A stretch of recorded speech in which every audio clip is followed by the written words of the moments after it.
In this video, I'm going to look at section 1.4, example 4, and this is one of my favorite kind of examples in this book for the following reason. It really emphasizes the concepts, in this case of supply and demand, and what the curves mean, and it doesn't involve a lot of actual formulas and calculations like that. And I think this is really good for an applied class where it's maybe not as important that we can calculate every derivative of every function, but that we can interpret and explain and understand the concepts is more important. Okay, so let me read the example. Below are some generic supply and demand graphs. Interpret the economic meaning of the vertical and horizontal intercepts. Okay, so vertical and horizontal, that's what we would usually call the x and the y intercept. And I may sometimes forget in this problem and call it x and y, and I just mean the horizontal and the vertical. So horizontal for x and vertical for y. Interpret means, can you explain what that price point or what that demand point means in terms of the other variable being equal to 0? So in the intercepts, they still have one variable equaling 0, and then it's how would you interpret a price if the other thing is 0? So let's start with the supply curve. So P0 is the intercept, and so that's where quantities, the quantity Q is 0 on supply. That's not the interpretation, that's just kind of the literal definition. So now to interpret it, it's like, what does that price point mean where quantity is 0 and it's on the supply curve? Well, in general, you think of a supply curve as saying, you tell me the price and I'll be able to tell you how much the suppliers are willing to make or supply at that price point.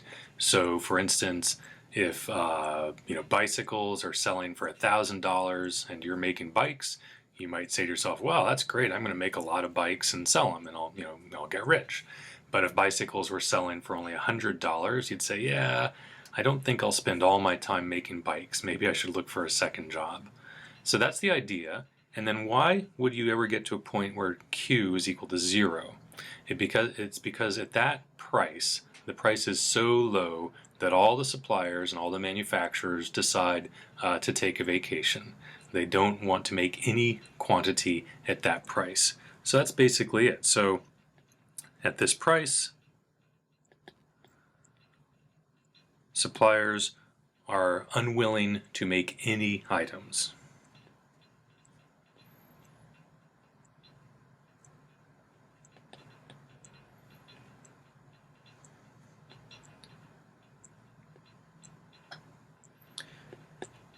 Okay.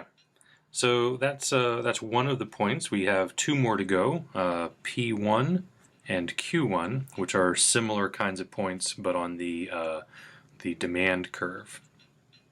So again, in each case, you can start by maybe just making sure you know which variable is equal to 0. So for P1, we again have Q equals 0. This time it's on the demand curve. And so this is a price where Q would be 0, and I would start with the price again and think about what does that price mean in terms of demand. And so it basically means like this is a relatively high price, and it's high enough that at that price buyers, customers, don't want to buy any of them, whatever it is you're selling. So again, let's go to a kind of a stupid example. You're making t-shirts, and you've decided to sell your t-shirts for $200, and you go out to the store and you put them there for $200, and customers come in and they're like, nope, I'm not going to buy any t-shirt at $200. It's too expensive. So that's what that means. So at this price, it's actually a very similar sentence. And I see the one word that's crucial in this sentence that I should change, I forgot to write down last time. I said it, I think. Let me go back. At this price, in the previous part, it should be suppliers or manufacturers. And in part B, or the next part, I'll be saying at this price, customers are unwilling to buy any.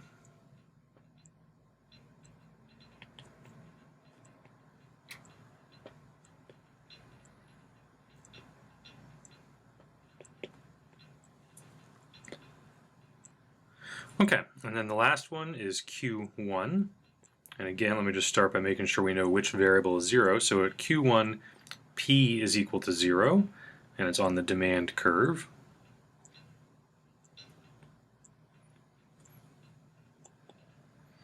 Okay, so P is equal to 0, so that means the price is 0. That means you have these things for free, and then there's some quantity that people will take at that price. And so it's basically you are giving away something for free. How many of them will you give away? And you might imagine, you might at first think, well, I would give away an infinite number. But assuming that you're not talking about something that everybody really wants, like if you were giving away, luxury cars, maybe you could give away all of them. But if you're giving away something that's not super valuable, maybe just a pin, a little novelty pin that says, Loyola University on it or something. Well, you might have boxes of those pins, and you might go out on the street and you might hand them out to everybody who wants one, but you won't hand out an infinite number. It'll depend how many people there are, but there is some number, and that's the number you would give away for free.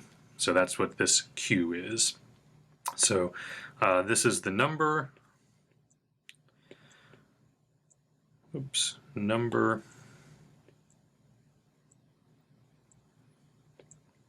of items you can give away for free.